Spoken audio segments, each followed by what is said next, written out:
자, 안녕하세요. 김희영의 널스토리입니다. 오늘은 지난번에 했던 보건교육 방법 1편에 이어서 2편 분단토의, 집단토론, 그리고 브레인스토밍 요 세 개에 대해서 얘기를 할까 합니다. 자, 제일 처음 집단토의. 혹시 여러분들은 그 보건소에서 무슨 자조모임, 예를 들어 고혈압 자조모임 이런 거 혹시 들으신 적 있으세요? 네, 이게 우리가 알고 있는 집단토론이라고 생각하시면 되고요. 자, 이거는 현재 고혈압을 앓고 계신 분들이 오시는 거예요. 그래서 조그만 소회의실에 모여서 그 다음에 자기 본인 얘기를 하는 겁니다. 이때 사회자가 문을 띄웁니다. 자, 오늘은 보건교육 약물요법에 대해서 토론해 주세요 라고 문을 띄우죠. 그러면 내가 먹고 있는 약에 대해서 얘기를 하는 거예요. 자, 예를 들어 어떤 할아버지가 내가 요즘 고혈압 약을 노란 알약으로 바꿨거든. 근데 이거를 먹고 나서부터 그렇게 목이 말라 라고 얘기를 해요. 그럼 옆에 있는 할머니가 나 그거 아는데 나도 예전에 한번 그런 적이 있었었는데 주스를 먹으니까 괜찮아지던데 라고 얘기를 하는 겁니다. 결국 자, 집단 토론은 자기의 얘기를 그냥 얘기하는 거예요. 자, 이러다 보면 발표 능력이 엄청 많이 길러집니다. 발표 능력 길러지고요. 또 하나가 이제 어떤 사람들이 쭉 얘기를 했어. 근데 내가 생각하기는 좀 다른 것 같은데? 라고 의문을 가지는데 다른 사람들이 모두 맞아 이래. 그러면 내가 잘못 알고 있었네 라고 반성적인 사고를 갖게 되는 거죠. 자, 그 다음에 또 이런 경우도 있어요. 의견이 양분되는 경우가 있어요. 그럼 꼭 우리나라 사람들 그러죠. 자, 찬성 손들어, 반대 손들어 이렇게 얘기를 한단 말이에요. 그래서 찬성이 한 명이라도 많으면 와 이겼다라고 막 그렇게 얘기를 하거든요. 결국 다수의 의견에 소수가 양보하는 민주주의 정신이 길러진단 말이에요. 자, 이거 언제 일어나요? 저 같은 경우에는 중간고사, 기말고사 시험 감독할 때 미리 나가는 애들이 있잖아요. 그 미리 나가는 애들이 복도에서 서로 답을 맞춘단 말이에요. 그러고 나서 이제 시험 감독 끝나고 제가 딱 나가면 자기네들끼리 막 싸우는 거야. 1번이 맞아, 2번이 맞아. 이러다가 1번 손들어 보면 1번이 많아. 그러면 와, 이겼다, 맞았다 라고 하더라고요. 근데 답은 3번인데. 예, 그런 경우 종종 있습니다. 그러면 이때 제가 답은 1번 아니야, 3번이야 라고 알려줄까요, 말까요? 다시 말해서 사회자가 지금 토론의 방향이 이상하게 삐딱하게 나가고 있어. 이랬을 때 사회자가 얘기를 할 것 같아요, 안 할 것 같아요? 네, 당연히 해야 되죠. 그래서 사회자가 쭉 지켜보다가 답이 엉뚱하게 나가. 그러니까 이럴 때는 정답은 몇 번입니다 라고 얘기를 해주셔야 됩니다. 그러니까 사회자가 옳고 그른 거를 뒤늦게 판단을 해줘야 된다는 거죠. 자, 그런데 이러한 집단 토론에 뭐 좋은 점도 많지만 단점도 많아요. 그 단점 중에 하나가 일단 사람이 많으면 안 됩니다. 그래서 10사람 이상 모여 꼭 딴짓하는 사람이 있거든요. 그래서 이럴 때는 사람이 소수여야 된다라고 보시면 되고, 자, 그런데 오늘 우리 보건소에서 고혈압 약물요법을 하려고 이제 모여라라고 했더니 뜬금없이 40명이나 온 거예요. 그렇다고 해서 10명을 내버려두고 나머지 30명 돌아가세요 이럴 수는 없잖아요. 그래서 그럴 때 하는 걸 우리 분단토의라고 하는 거고요. 자, 분단토의는 큰 강당 같은 데서 이제 모둠을 만들어 놓는 거죠.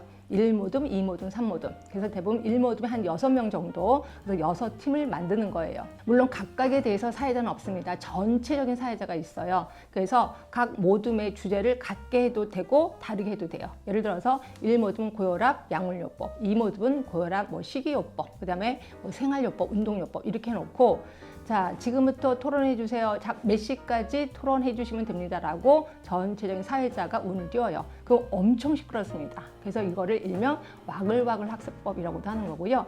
이 떠드는 소리가 꼭 벌이 윙윙거리는 거랑 똑같아요. 그래서 벌이 윙윙거리는 걸 버즈 학습 이렇게도 표현하고, 6명씩 6모둠을 만든다고 해서 66학습법이라고도 합니다. 하여튼 이거를 우리는 분단토의라고 하는 거고요. 그러면 집단 토론의 장점을 그대로 다 갖고 있겠죠. 일단 발표 능력 길러지고, 그 다음에 민주주의 정신도 길러지고, 반성적 사고도 길러질 겁니다.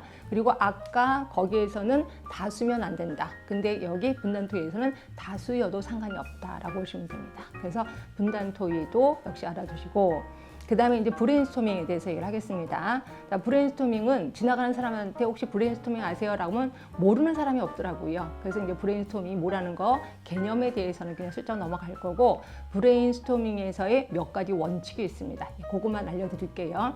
일단 브레인스토밍에서 제일 중요한 사람은 사회자예요. 자, 사회자가 주제에 대해서 굉장히 구체적이고 제한되게 구체적으로 설명을 해줘야 돼.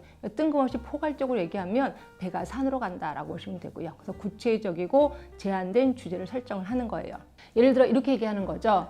이제 그러니까 저 같은 경우에 브레인스토밍을 어떻게 경험을 했냐면, 제가 모시고 있는 교수님이 이제 너 오늘 저녁 때 뭐 할 거지? 이러는 거예요. 그래서 뭐 별거 할 거 없는데요. 그랬더니 병원 8층에서 회의를 한다는 거예요. 그래서 회의 주제가 뭔데요? 그랬더니 모르는데 한번 가봐 이러는 거예요. 그래서 뜬금없이 이제 교수님 대신 제가 이제 가게 된 거예요.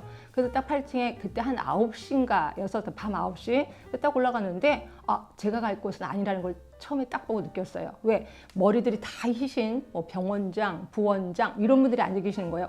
내 자리는 아닌데 그때 저는 나름대로 젊었거든요. 그래서 일단 앉았죠. 앉았더니 그 사회자가 지난 10년간 우리 병원은 이런 사업을 했고 그 결과 흑자보다는 적자가 좀 많았다. 이런 식으로 계속 가다 보면 뭐 2년 안에 우리 병원은 문을 닫게 될 거다라고 얘기를 하더라고요. 그래서 앞으로 어떤 방향으로 나갈 건지 여러분들 아이디어를 부탁합니다라고 얘기를 하더라고요. 그게 일명 브레인스토밍인 거예요. 자, 이렇게 해서 사회자가 아주 구체적으로 주제를 딱 얘기를 해. 딱 얘기가 끝나자마자 떠오르는 생각을 말로 표현하게 하는 거죠. 그래서 이때는 많이 말할수록 좋습니다. 그래서 이거를 대량 발언이라고 하는 거고, 많이 말할수록 좋다고 해서 한 사람이 독점하면 안 되겠죠. 그래서 그거를 독점 금지라고 표현을 하는 겁니다. 자, 그리고 어떤 사람이 발표를 했어. 근데 그 사람이 발표한 걸 보고 내가 생각이 났어. 어떤 아이디어가 떠올랐어. 그러면 이걸 우리가 알고 있는 그 숟가락 하나 얹는 거예요. 네, 이거 괜찮습니다. 그래서 이거를 우리 수정 발언이라고 얘기하는 거고요. 자, 그리고 서로 당연히 비판 금지입니다. 어떤 엉뚱한 말을 해도 비웃거나 뭐 째려보거나 이런 건 절대로 안 됩니다. 그래서 이제 비판 금지. 그래서 이거를 자유분방이라고 얘기하는 거고요. 그러면 의사결정은 어떻게 하는 건데, 그 옆에 이제 서기라는 사람이 있어요. 그래서 서기가 열심히 씁니다. A라는 사람은 이렇게 얘기하고 B라는 사람은 이렇게 얘기를 쭉 써요. 그리고 나서 이것도 너무 길게는 안 합니다. 한 15분 정도 얘기를 하고 그다음에 발표가 끝나고 나면 이제 다 보냅니다. 그래서 일부 거기에 관련된 사람들이 모여서 그 서희가 쓴 걸 갖고 보는 거죠. A라는 사람은 요거 괜찮은데, B라는 사람 요게 괜찮았는데, C라는 사람 요게 괜찮았네. 그래서 이렇게 해서 하나로 묶음으로 해서 문제 해결책을 만드는 거죠. 결국 비판은 뒤에 하는 거예요. 그걸 우리는 판단 연기라고 얘기하는 겁니다. 이런 특징을 갖고 있는 게 브레인스토밍. 자, 그런데 여러분들 딱 들으면 그냥 다 알 것 같아. 근데 희한하게 문제를 풀면 이거 헷갈려 하시더라고요. 특히 집단 토론하고 브레인스토밍 요 구분이 좀 안 되거든요. 그래서 제가 문제 5개를 좀 갖고 와봤습니다. 자, 첫 번째 보시면 12명, 15명의 참여자에 의해서 자유롭고 개방적인 분위기 속에서 진행되고 창의성을 착출할 수 있는 토의. 여기서 힌트, 일단 자유롭고 개방적인 분위기. 그리고 또 하나가 창의성입니다. 물어보나 마나 브레인스토밍. 그래서 그렇게 아시면 되고, 자, 두 번째입니다. 자, 다음에 해당되는 보건교육 방법은 그래서 특별한 문제를 해결하기 위해 단체 협동적 논의 방법이야. 자, 그리고 문제점을 중심으로 폭넓게 검토해서 구성원 스스로 문제를 해결해 감으로써 최선책을 강구해 가는 방법. 그래서 이게 보시면 이게 뭐야? 모르게 특히 힌트 될 만한 그런 단어는 없어요. 여기서 힌트 될 만한 거는 단체 협동적인 논의야. 그러니까 협동적이라고 해서 말 그대로 비판을 안 한다는 거죠. 그러니까 약간 협동적인 분위기 생각하시면 되고요. 그래서 여기서도 브레인스토밍이라고 보시면 되고, 여기서는 보기가 있었었는데 1번이 브레인스토밍, 2번이 세미나, 3번이 심포지움, 4번이 패널 토익. 그래서 주어진 보기 중에서는 브레인스토밍밖에 없습니다. 그래서 답은 1번을 하시는 게 좋고요.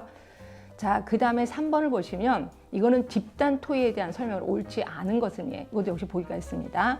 자, 모든 학습자가 토의의 목적을 이해해야 효과적이다. 아까 제가 집단 토론은 내가 아는 사람이 온다라고 표현했었습니다. 그래서 1번은 맞는 거고요. 자, 2번 교육자는 적극적으로 토의에 개입한다라고 돼 있잖아요. 그럼 여러분들은 적극적으로 토의에 개입하는 건 맞는데 라고 아무 생각 없이 지나갈 수 있는데, 여기서 교육자야. 그러면 교육자가 아니라 뭐 해야 돼요? 학습자는 적극적으로 토의에 개입한다가 되는 거죠. 그래서 여기서 교육자는 아까 말한 사회자라고 생각하시면 되고, 사회자는 적극적으로 그 토의에 개입하면 안 돼요. 뒤쪽에 가서 맞다 틀리다를 얘기를 해줘야 된다라고 얘기를 했습니다. 자, 세 번째, 타인의 의견을 존중하고 양보함으로써 사회성을 높일 수 있다. 이거 맞지요? 그래서 타인의 의견을 존중하고 양보하고, 아까 말한 다수의 의견에 소수가 양보한다. 그래서 같은 개념이라서 맞습니다.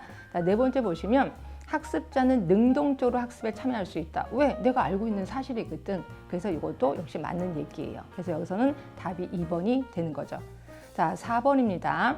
자, 요걸 조금 신경 쓰셔야 돼. 군집독에 관한 설명 후 이것을 해결하기 위해서 10명 정도에게 자유롭게 의견을 말하도록 한 후 지역사회 간호사가 의견을 통합해서 요약하고 정리해서 결론을 내렸다. 자, 이는 무슨 교육 방법인가? 여기서 자유롭게 의견을 말하도록 한 후 요거만 가지면 집단 토의도 괜찮고 브레인스토밍도 괜찮아요. 그죠? 그러면 보면 이렇게 생각하면 집단 토의 같은데 저렇게 생각하면 브레인스토밍 같은데 여기서 힌트는 뭐냐면 맨 처음이에요. 군집독에 관해서 설명한 후야. 그죠? 그러니까 어떤 주제에서 설명을 했어. 누가? 사회자가. 그리고 나서 떠오르는 생각을 말하게끔 하는 겁니다. 그래서 브레인스토밍이에요. 그러면 집단 토의는요? 집단 토의는 제가 아까 그랬잖아요. 미리 공지를 합니다. 고혈압, 자조 모임. 그래서 주제를 미리 알아요. 그래서 자기가 무슨 얘기를 해야 되겠다는 걸 미리 생각하고 온단 말이에요.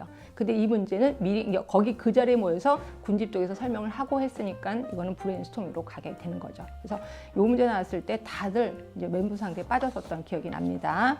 자, 그다음 이제 마지막 문제. 자, 집회 참가자가 많을 경우 전체를 여러 개의 분단으로 나눠서 토의시키고 다시 전체회의에서 종합하는 분단 토의 교육 방법으로 옳은 것은 이렇게 되어 있습니다. 이건 뭐 힌트 다 줄 때 다 준 겁니다. 특히 분단 토의라는 말도 했어요. 그래서 이건 당연히 버드 세션 또는 분단 토의, 말 그대로 분단 토론 이렇게 나와도 되는데 보기에 나온 거는 버드 세션이라고 나왔거든요. 그래서 버드 세션이 답이 된다 이렇게 보시면 되고요. 자, 지금까지 집단 토론, 분단 토의, 그리고 브레인스토밍 구분이 되셨나요? 자, 도움이 되셨다면 구독, 좋아요, 알람 설정 부탁드리겠습니다. 지금까지 김영애 널스토리였습니다.